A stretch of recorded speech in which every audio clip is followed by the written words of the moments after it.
This is News on China in 2 minutes. In a biotech partnership, Cuba and China announced a patent for the new pan-corona vaccine. The vaccine was requested by China and aims to protect against possible future variants of COVID-19. The project was developed by a joint research center in Hunan, led by Cuban scientists, and relies on similar technology to the Cuban vaccines against COVID-19 and hepatitis B.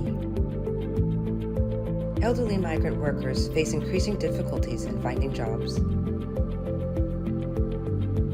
Hiring age limits and modernization of industries are among the reasons for this. With low education levels and limited skills, migrants also lack unemployment support. By 2021, China had 80 million migrant workers over the age of 50, 27.3% of the total. Director Zhang Yong uses documentaries to tell everyday stories of Chinese-African relations, aiming to overcome mutual stereotypes which are reinforced by Western and Chinese commercial productions.